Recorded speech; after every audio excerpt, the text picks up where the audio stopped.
Ito na naman ang mainit na balita mula sa mundo ng politika. Isang controversial na balita ang ating nakalap mula sa loob ng gobyerno. Bistado na ayon sa mga ulat na isdi umano ni President Kuting ng Norte Jr. na iligtas ang kanyang asawa si First Lady Lizata Nasmugs mula sa parusang bitay sa kasong kinakaharap nito. Nakakuha tayo ng mga impormasyon na nagpapakita ng isang posibleng iskandalo sa mataas na antas ng pamahalaan. Ayon sa mga source, isang malupit na alok ang isinagawa ni PBBM sa mga hukom na humahawak ng kaso ni Liza Smugs. ₱1 bilyong umano ang inalok na suhol upang matiyak na hindi mapatawan ng parusang bitay ang First Lady. Ang kasong ito ay nag-ugat sa mga aligasyong may kinalaman sa mga di-legal na transaksyon sa siyang naging dahilan ng kanyang pagsasampa ng kaso. Nang tanungin ng ilang eksperto, sinabi nila na ito ay isang malupit na paglabag sa mga prinsipyo ng hustisya at batas. Ang pagbabayad ng malaking halaga upang baguhin ang desisyon ng mga hukom ay hindi lamang isang insulto sa ating judicial system, kundi isang pagpapakita rin ng kawalan ng moralidad sa pamahalaan. Ang mga hakbang na ito ay maaaring magdulot ng masamang epekto sa mga mamamayan na umaasa sa integridad ng ating mga institusyon. Sa ngayon, patuloy ang investigasyon ng mga otoridad sa naturang issue. Walang opisyal na pahayag mula sa palasyo ng Malacanang tungkol dito, ngunit inaasahan na lalabas pa ang mga detalye kaugnay sa aligasyong ito. Samantala, patuloy ang pagtutok ng buong bansa sa magiging takbo ng investigasyon na ito. Huwag palalampasin ang mga susunod na balita tungkol sa isyong ito. At yan nga ang mga balitang ating pagkakatutukan. At kung bago ka pa lamang sa aking channel ay huwag kakalimutang mag-like, share and subscribe para updated ka sa aming mga bagong balita dito sa Tatak Pinas.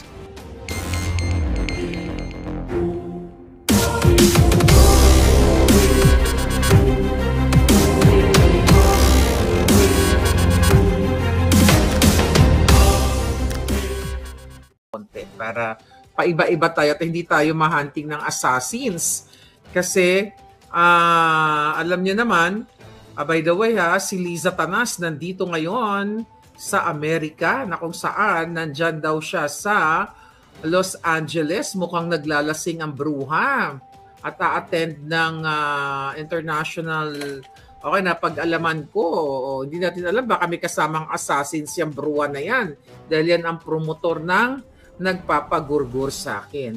So napag-alaman natin na pinupuwersa ni Liza Tanas na dumami ang audience.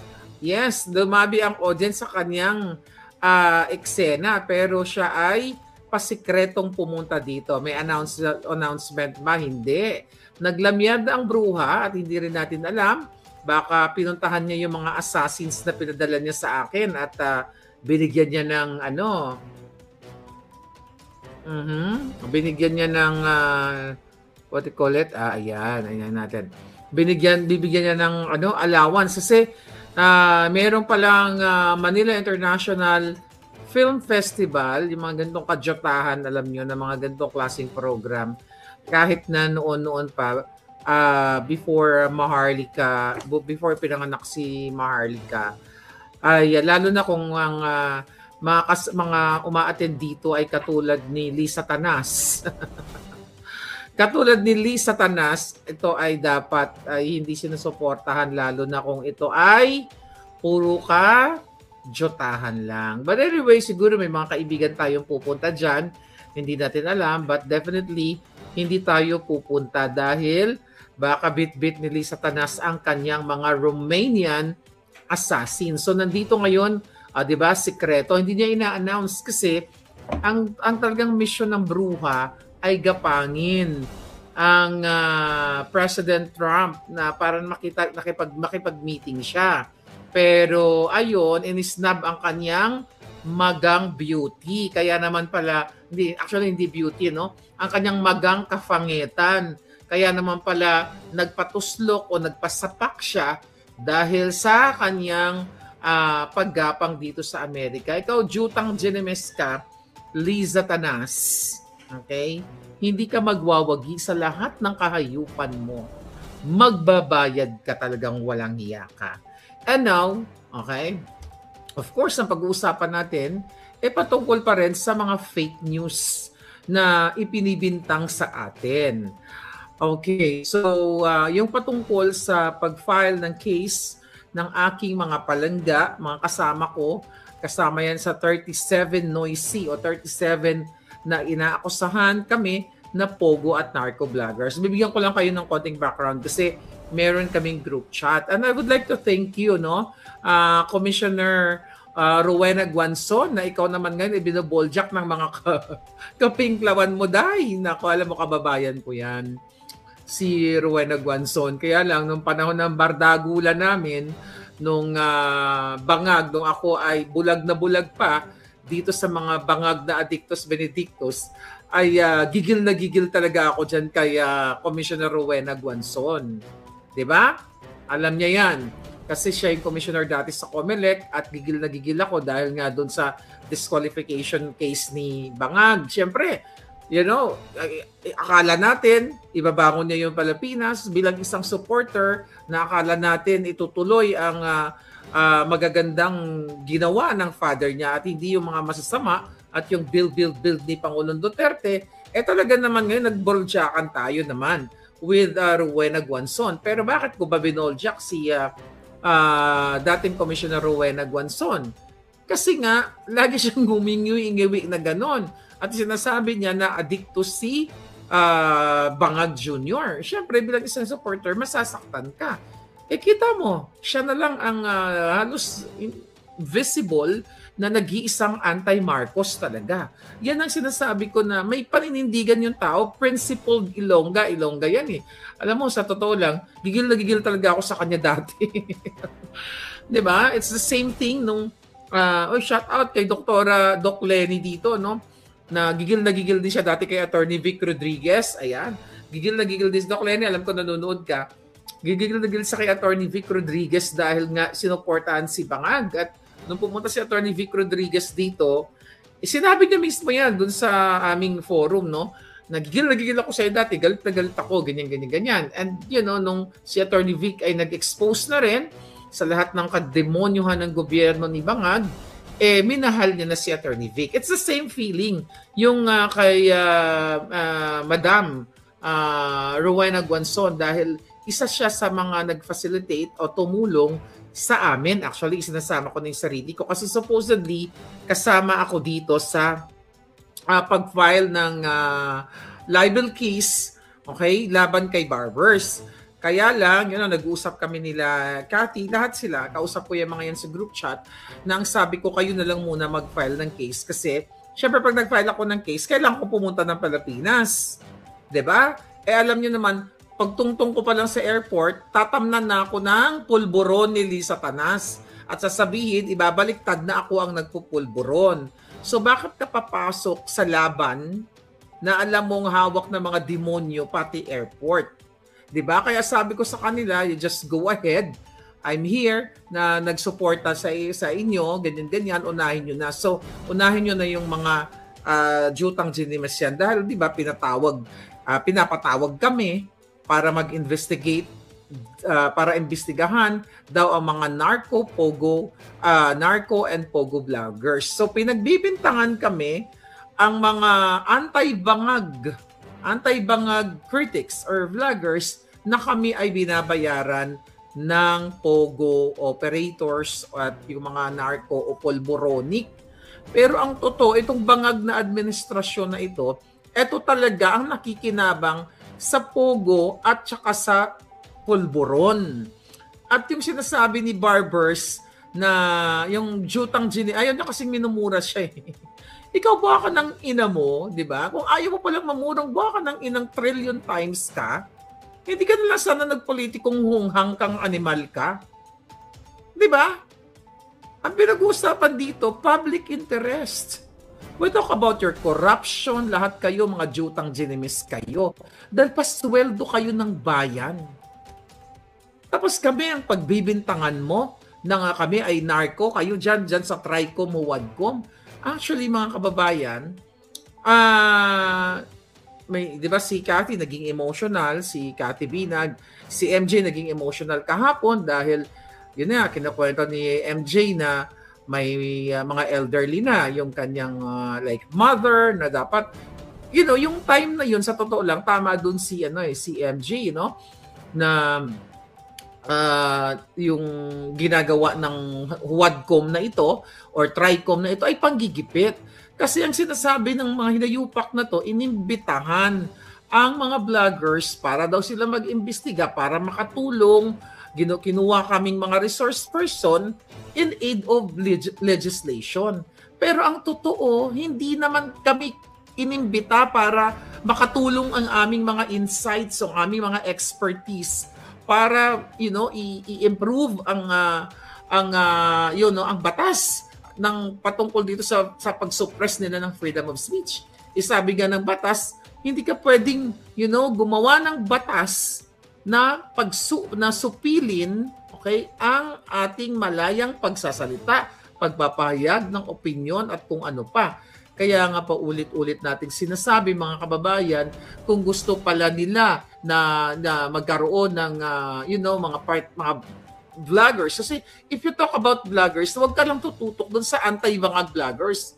Marami mga entertainment vloggers na nagpapakita ng mga latbi nila, mga kabigaan, kadyutahan na nakakasira ng mga kabataan. Marami mga kabataan ngayon na nag-aspire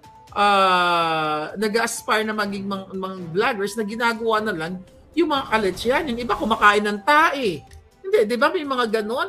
Yung iba kumakain ng yung mga ganon. Yung iba, pinapakita yung bilat na parang magbuka-buka ng mga kipay nila para magka-views lang, katulad ni Lisa Tanas. Di ba? Nangingidnap yung Jutang Genemes na yan. Sabi nga ni Pinoy Ako PH, the most sued government ever, Bangag Administration. So ngayon, mga kababayan, kaya naman, yung pag-file ng libel case o cyber libel case dito kay pangalan nito kay Barbers ay deserve niya. Okay? Pero ngayon, tignan natin. Okay? May sinasabi siya na parang duwag daw itong mga 37 vloggers, and ginagamit lang daw natin. Mamaya basahin ko yung statement niya, no? Ginagamit lang daw yung batas para magtago kami or i-take advantage daw yung batas para magtago kami at hindi kami pupunta dyan sa kanilang TRICOM hearing na yan. Kung hindi ka naman kabubububuhan ka Jutang Genemes, hindi ba isang matapang na hakbang ang ginagawa? Isama ko na yung sarili ko, yung mga palangga ko dyan, although I'm not included sa nag-file ng case, hindi ba isang matapang na hakbang ang ginawa ng mga anti-bangag vloggers? Nakasuhan kang hinayupa ka sa pag-aakusa mo sa amin na kami ay narco and pogo vloggers. Dahil yan ang pakalat niyong fake news eh.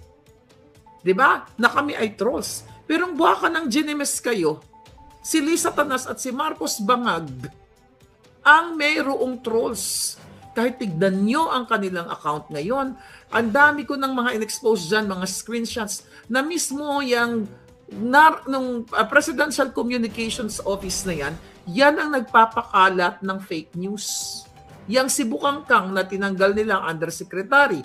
Diba? Meron tayong screenshot na pinersent na allegedly siya ay kumukubra ng 3 to 5 million pesos, mga kababayan, na budget para sa kanilang mga bangag vloggers or pro-bangag vloggers. Okay? Siguro binibigyan na ng barya pero malaki pa rin itong mga pro-bangag vloggers, tapos according to our source ay bumubulsa ng 3 to 5 million pesos. Ngayon, ito si Lisa Tanas, di ba, sinabi ko sa inyo, meron din tayong source dyan na may binabayaran siyang firm na 5 million a month. Ang firm na binabayaran ni Lisa Tanas para mag-trolling, magsabi na siya ay mudlo, na hindi siya mudlo, hindi siya butod. So bakit tayo lang ang iniimbestigahan na anti-bangag vloggers? So makikita mo talaga na ang target nila is tayo, right? Trollbuster. Okay, basahin natin to. Okay. So dahil nga doon sa pag-file ng case kahapon dyan sa Pilipinas, nila Cathy, I hope makausap natin si mga palangga natin soon. Excuse me. Ngayon, ang sabi dito ni vloggers, bakit kayo masasaktan kung hindi kayo guilty? Alright? Sabi dito, dahil nga sa pagsampa ng libel case sa Quezon City Prosecutor's Office ng ating mga palaban at matatapang na mga anti-bangag vloggers laban nga dito kay Barbers, siya ay talagang sinasabi niya na bakit kayo masasaktan kung hindi kayo guilty? Mamaya isa-isahin natin yon. Kung natatandaan ninyo, nung December, nagsumulat itong si Barbers sa NBI na imbestigahan, ang sabi niya, na imbestigahan ang narco-vloggers na posibleng connected sa mga pogo. Actually, hindi niya lang sinasabing allegedly. Marami siyang mga interviews outside sa kanyang parliamentary immunity sa loob ng Congressista, House of Congressman, mga kababayan, na talagang mayroong malisyosong pag-aatake sa amin na kami ay pogo or narco vloggers. Imagine mo, 'di ba? Dahil kasi 'di ba, may lumabas kasi na article, I forgot kung saan galing 'yon, na si Barbers ay inakusahan nung particular I think taga Bukidnon din 'yon, yung sumulat na 'yon, na inakusahan siya at ang kanyang mga pamilya na mga pulboronic diyan sa kanilang lugar. Kaya galit na galit siya ngayon, 'di ba? Kaya nga dapat ikaw ang imbestigahan ng NBI, na hunghang ka. 'Di ba?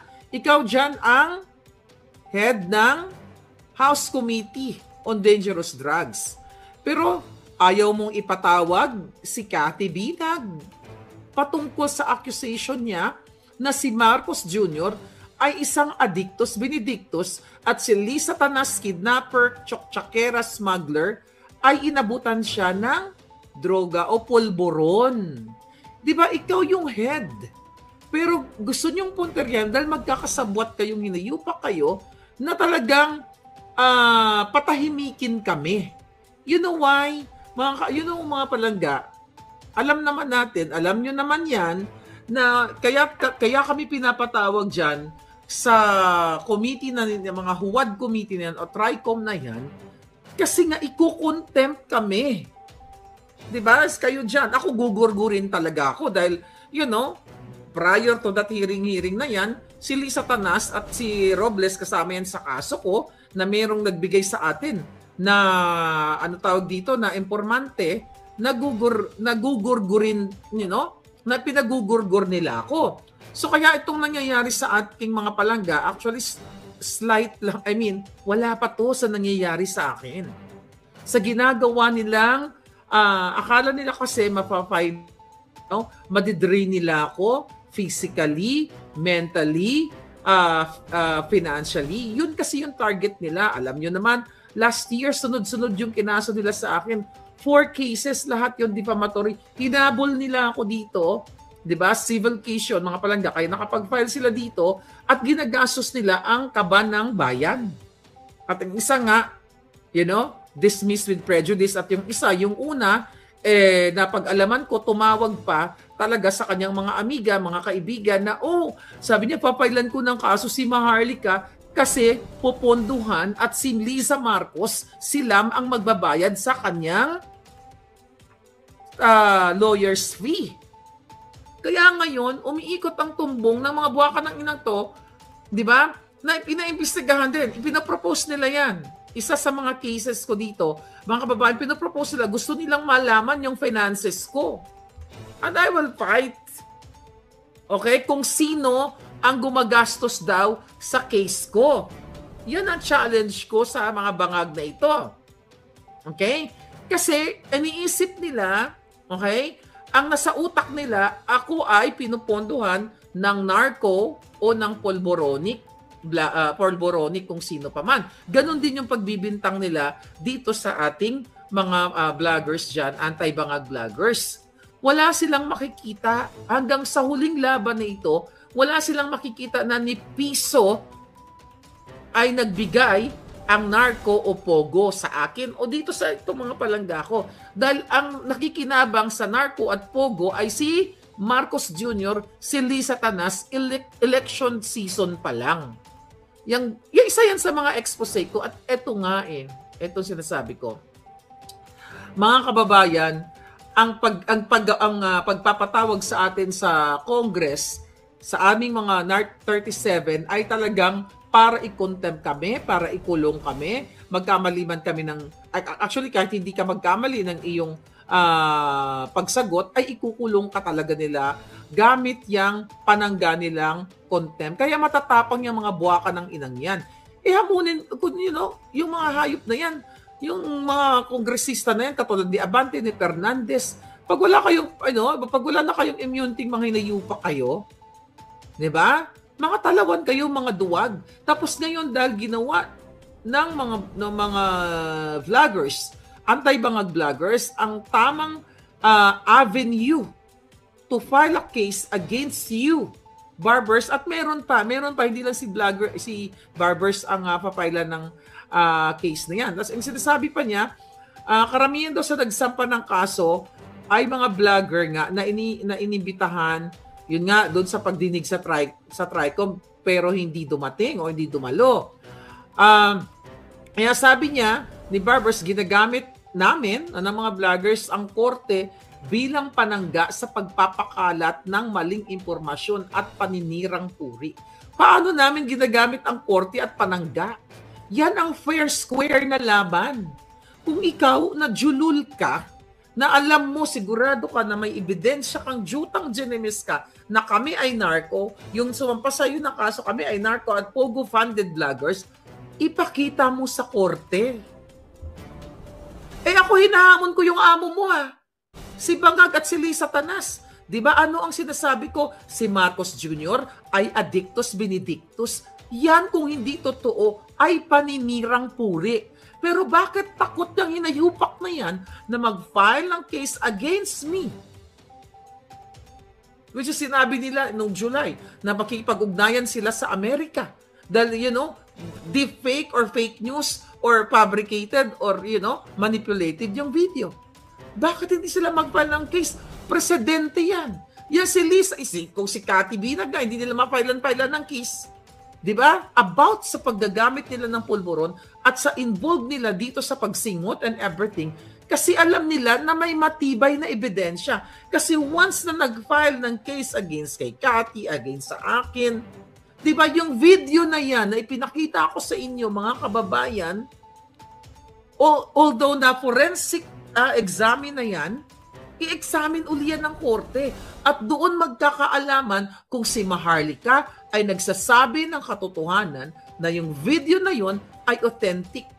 Kasi magkakaroon both parties, magkakaroon yan ng pagsusuri at mayroong independent, na magsusuri sa video na yan. Takot na takot. Kasi yan paninirang puri yan. Kung hindi yan totoo, yung sinasabi ko na si Lisa Tanas, si Lisa Marcos, si Teddy Boy Locsin, ang kanyang asawa, ang DFA, ay naggumawa ng fabricated crime at nagsabwatan para tuluyang makidnap nila ang 2 bata mula sa Turkey. At nandyan na ngayon sa Pilipinas at hindi nakakausap ang kanilang ina dahil pinakidnap. Diba?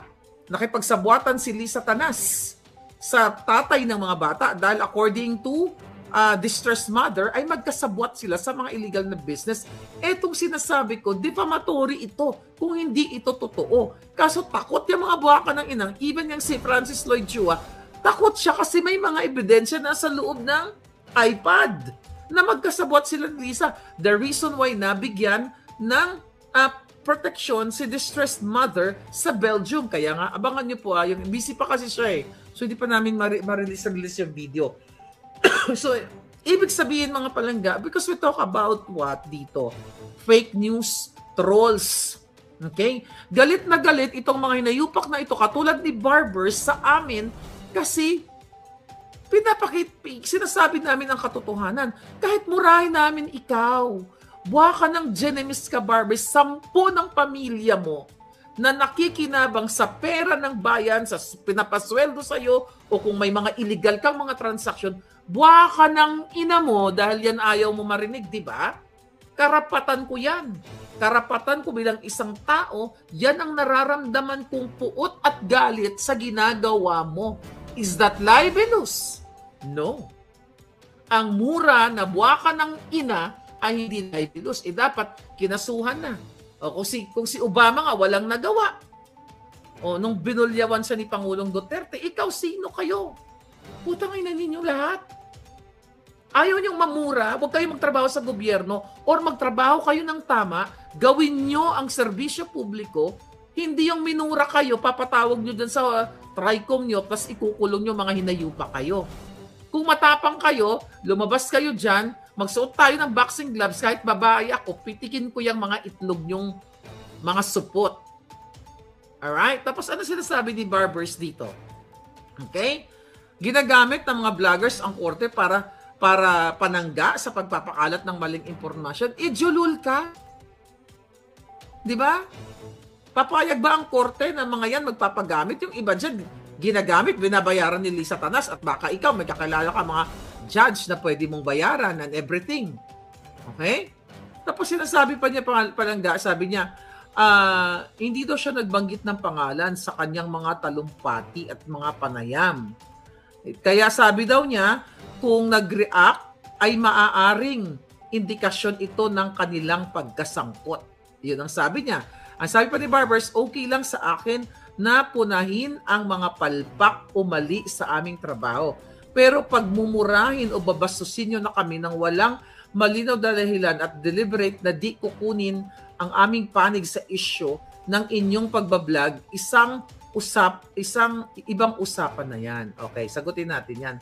Okay lang sa'yo na punahin ang mga palpak. Tapos, tangina ninyo, ang pinupuna nga namin yung panggigipit ninyo, yung pagkulong nyo kay Colonel Grijaldo, ang pagcontempt nyo dahil sa pagsabi ng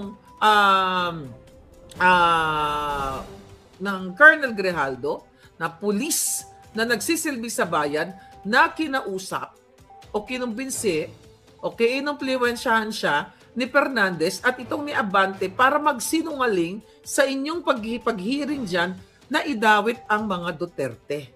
So galit kayo mga jutang ginina ninyo, galit kayo? Pambabastos ba yan? Pambabastos ba ang pagmumura? Ang tawag dyan, outburst emotion dahil sa inyong kademonyuhan. Dapat nga hindi lang mura. Kung may bitay nga, dapat jitayin kayong lahat.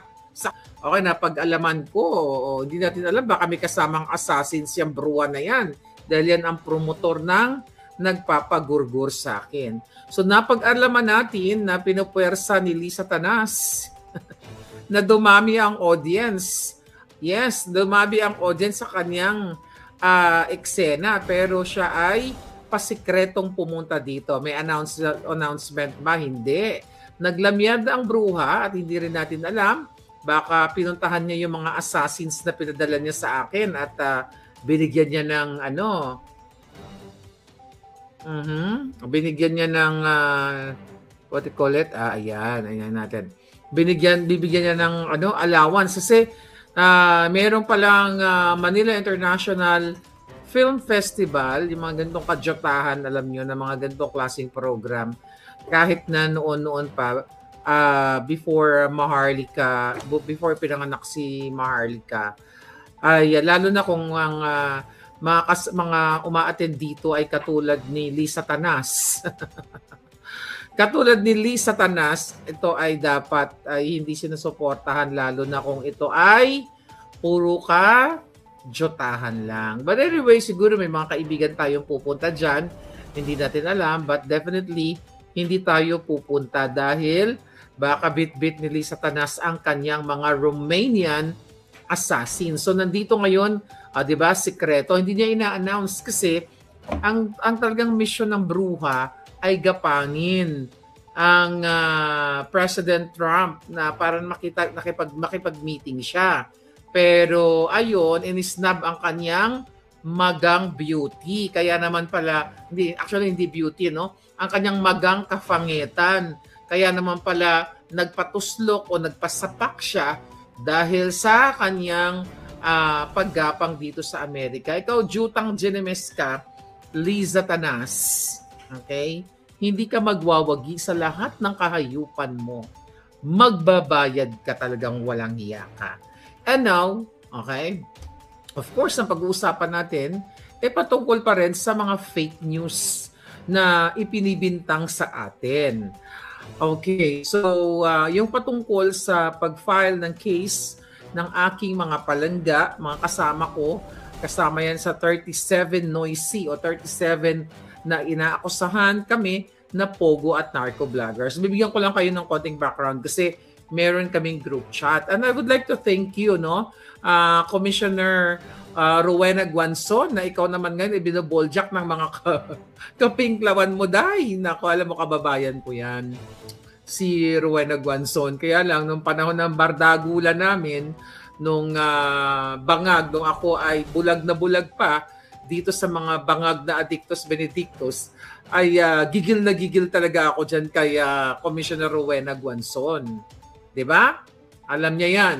Kasi siya yung commissioner dati sa Comelec at gigil na gigil ako dahil nga doon sa disqualification case ni Bangag. Siyempre, akala natin, ibabangon niya yung Pilipinas bilang isang supporter na akala natin itutuloy ang magagandang ginawa ng father niya at hindi yung mga masasama at yung build ni Pangulong Duterte. Talaga naman ngayon nagboldyakan tayo naman with Rowena Guanzon. Pero bakit ko ba binoldyak si dating Commissioner Rowena Guanzon?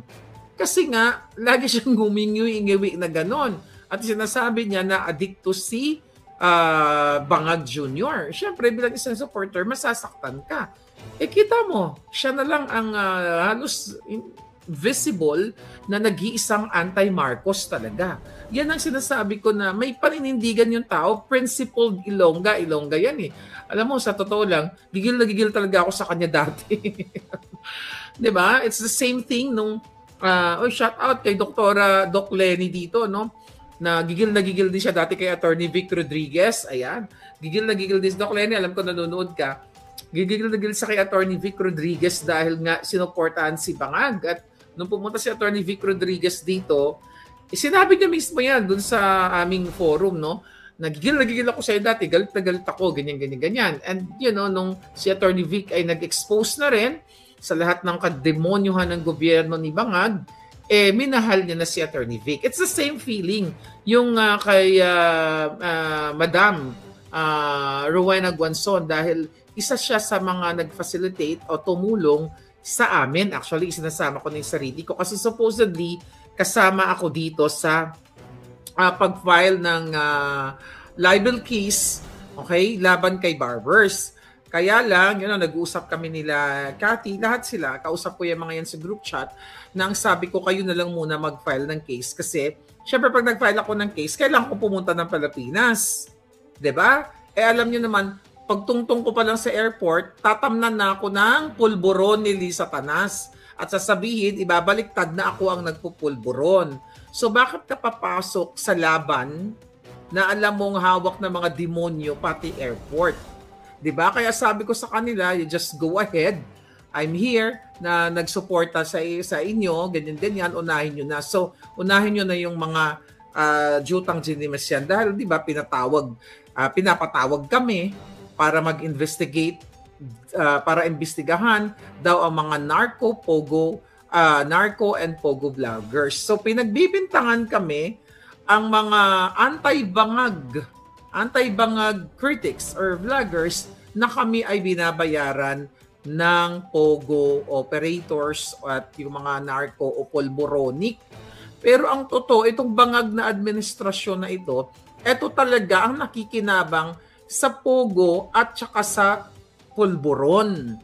At yung sinasabi ni Barbers na yung jutang ayaw na kasing minumura siya eh. Ikaw buha ka ng ina mo, di ba? Kung ayaw mo palang mamurang, buha ka ng inang trillion times ka, hindi ka nila sana nagpolitikong hunghang kang animal ka. Di ba? Ang pinag-uusapan dito, public interest. We talk about your corruption, lahat kayo, mga jutang ginimis kayo. Dahil pasweldo kayo ng bayan. Tapos kami ang pagbibintangan mo na nga kami ay narco, kayo dyan sa Tricom o Wadcom. Actually, mga kababayan, di ba si Cathy naging emotional, si Cathy Binag, si MJ naging emotional kahapon dahil yun na, kinakwento ni MJ na may mga elderly na yung kanyang like mother na dapat, yung time na yun, sa totoo lang, tama dun si MJ, na yung ginagawa ng Huadcom na ito or Tricom na ito ay panggigipit. Kasi ang sinasabi ng mga hinayupak na to, inimbitahan ang mga vloggers para daw sila mag-imbestiga, para makatulong. Kinuha kaming mga resource person in aid of legislation. Pero ang totoo, hindi naman kami inimbita para makatulong ang aming mga insights o aming mga expertise para i-improve ang batas ng patungkol dito sa pag-suppress nila ng freedom of speech. Sabi nga ng batas, hindi ka pwedeng gumawa ng batas na supilin, okay, ang ating malayang pagsasalita, pagpapahayag ng opinyon at kung ano pa. Kaya nga pa ulit-ulit nating sinasabi, mga kababayan, kung gusto pala nila na magkaroon ng mga vloggers. Kasi if you talk about vloggers, huwag ka lang tututok dun sa anti-bangag vloggers. Marami mga entertainment vloggers na nagpapakita ng mga latbi nila, mga kabigaan, kadyutahan na nakakasira ng mga kabataan. Marami mga kabataan ngayon na nag-aspire na maging mga vloggers na ginagawa na lang yung mga kaletsyan. Yung iba kumakain ng tae. Hindi, di ba may mga ganon?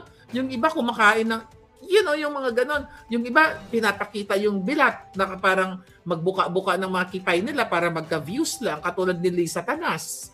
Di ba? Nangingidnap yung Jutang Genemes na yan.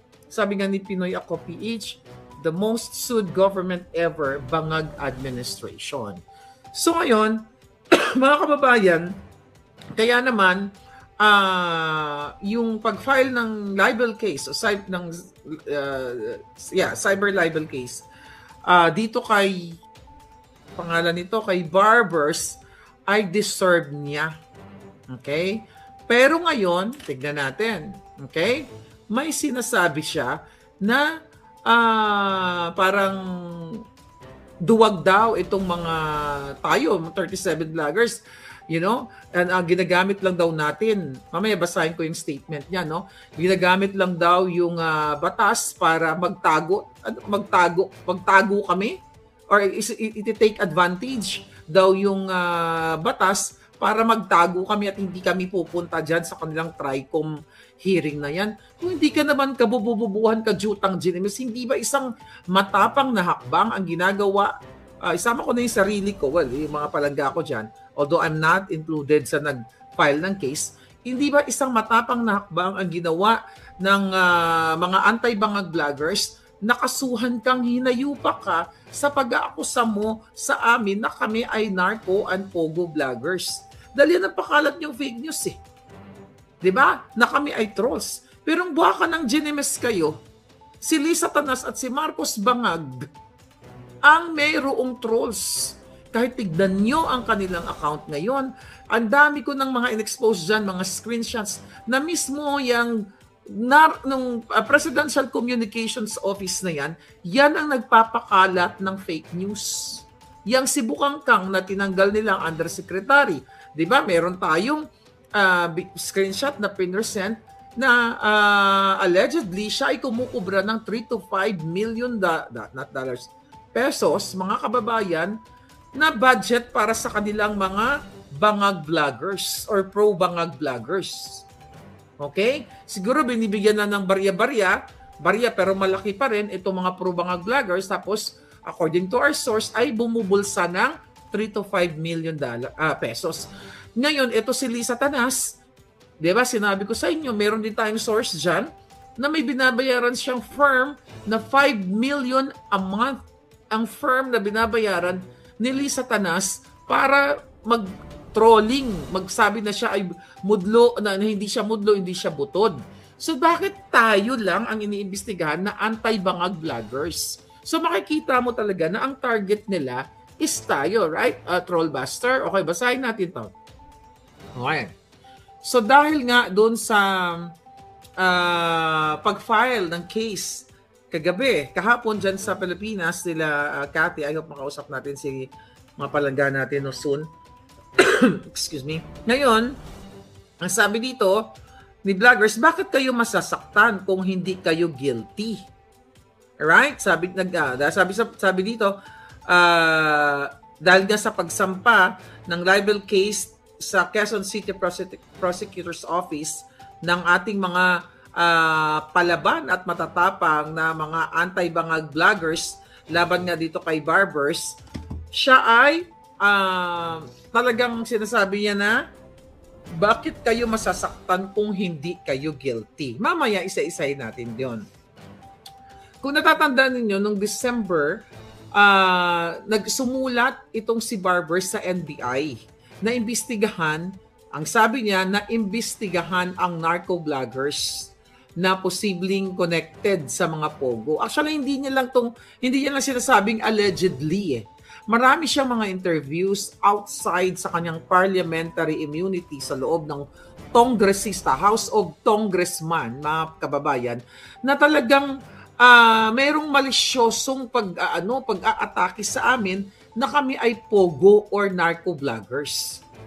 Imagine mo, 'di ba? Dahil kasi 'di ba, may lumabas kasi na article, I forgot kung saan galing 'yon, na si Barbers ay inakusahan nung particular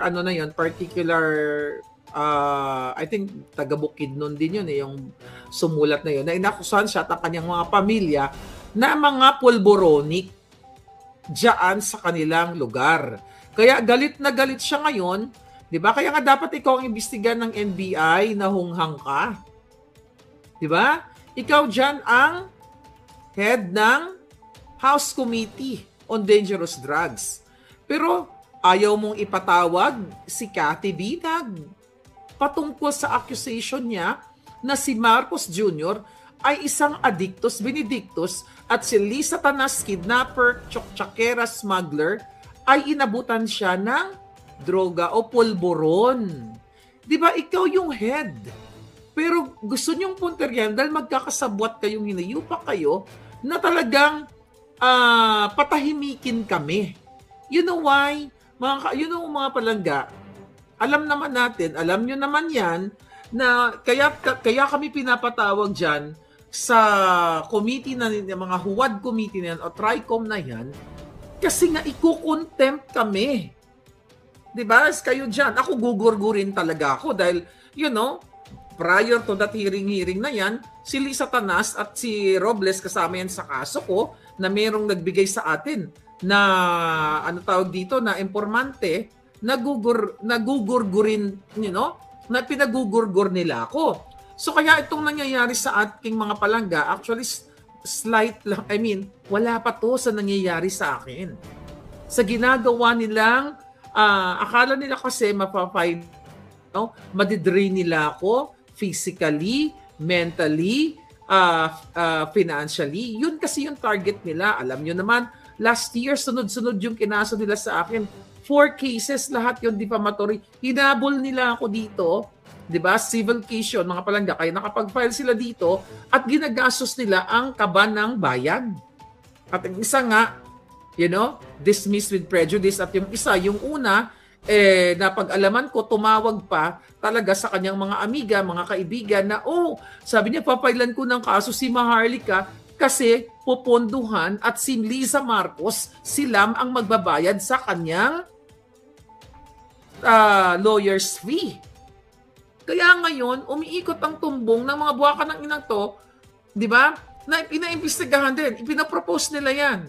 Isa sa mga cases ko dito, mga kababayan, pinapropose nila, gusto nilang malaman yung finances ko. And I will fight.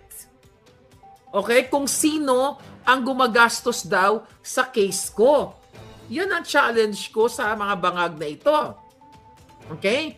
Kasi, iniisip nila, okay, ang nasa utak nila, ako ay pinupondohan ng narco o ng pulboronic kung sino pa man. Ganon din yung pagbibintang nila dito sa ating mga vloggers dyan, anti-bangag vloggers. Wala silang makikita hanggang sa huling laban na ito, wala silang makikita na ni piso ay nagbigay ang narco o pogo sa akin o dito sa itong mga palangga ko. Dahil ang nakikinabang sa narco at pogo ay si Marcos Jr., si Lisa Tanas, election season pa lang. Yung isa yan sa mga expose ko at eto nga etong sinasabi ko. Mga kababayan, ang pagpapatawag sa atin sa Congress sa aming mga NART 37 ay talagang para i-contempt kami, para ikulong kami, magkamali man kami actually kahit hindi ka magkamali ng iyong pagsagot, ay ikukulong ka talaga nila gamit yang panangga nilang contempt. Kaya matatapang yung mga buwaka ng inang yan.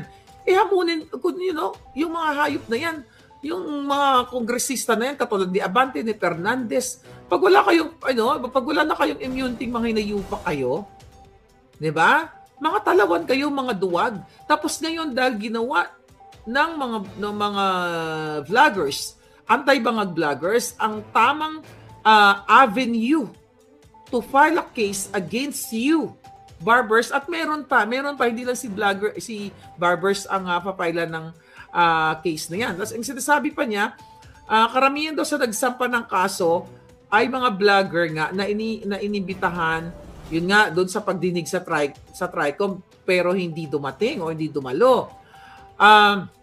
Kaya sabi niya, ni Barbers, ginagamit namin ng mga vloggers ang korte bilang panangga sa pagpapakalat ng maling impormasyon at paninirang puri.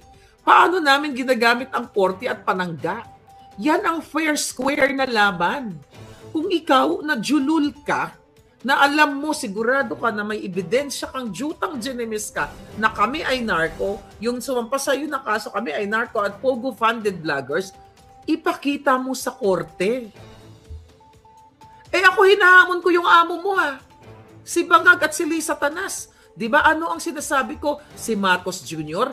ay addictus benedictus. Yan kung hindi totoo ay paninirang puri. Pero bakit takot ng hinayupak na yan na mag-file ng case against me? Which is sinabi nila noong July na makikipag-ugnayan sila sa Amerika. Dahil, deep fake or fake news or fabricated or, manipulated yung video. Bakit hindi sila mag-file ng case? Presidente yan. Yan si Lisa, kung si Cathy Binag nga, hindi nila ma-file ng case.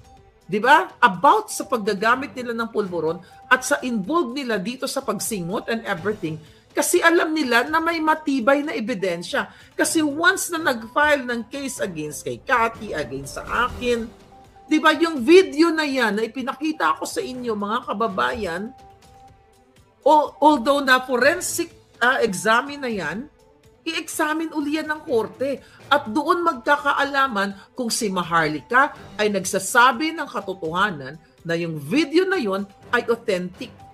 Kasi magkakaroon both parties, magkakaroon yan ng pagsusuri at mayroong independent, na magsusuri sa video na yan. Takot na takot. Kasi yan paninirang puri yan. Kung hindi yan totoo. Yung sinasabi ko na si Lisa Tanas, si Lisa Marcos, si Teddy Boy Locsin ang kanyang asawa, ang DFA, ay naggumawa ng fabricated crime at nagsabwatan para tuluyang makidnap nila ang dalawang bata mula sa Turkey. At nandyan na ngayon sa Pilipinas at hindi nakakausap ang kanilang ina dahil pinakidnap. Diba? Nakipagsabwatan si Lisa Tanas sa tatay ng mga bata dahil according to distressed mother ay magkasabwat sila sa mga illegal na business.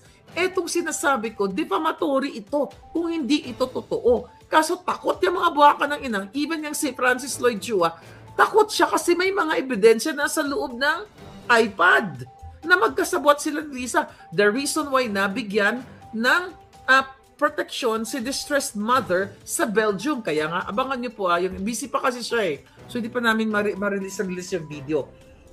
So, ibig sabihin mga palangga, because we talk about what dito? Fake news, trolls. Okay? Galit na galit itong mga hinayupak na ito, katulad ni Barbers sa amin, kasi sinasabi namin ang katotohanan. Kahit murahin namin ikaw, buha ka ng genemis ka, Barbers, 10 ng pamilya mo na nakikinabang sa pera ng bayan, sa pinapasweldo sa'yo, o kung may mga illegal kang mga transaksyon, buha ka ng ina mo dahil yan ayaw mo marinig, di ba? Karapatan ko yan. Karapatan ko bilang isang tao, yan ang nararamdaman kong puot at galit sa ginagawa mo. Is that libelous? No. Ang mura na buha ka ng ina ay hindi libelous. Dapat kinasuhan na. O kung si Obama nga walang nagawa. O nung binulyawan siya ni Pangulong Duterte, ikaw sino kayo? Putang ina ninyo lahat. Ayaw niyong mamura, huwag kayong magtrabaho sa gobyerno or magtrabaho kayo ng tama, gawin niyo ang serbisyo publiko, hindi yung minura kayo, papatawag niyo dyan sa TRICOM niyo, plus ikukulong niyo mga hinayupa kayo.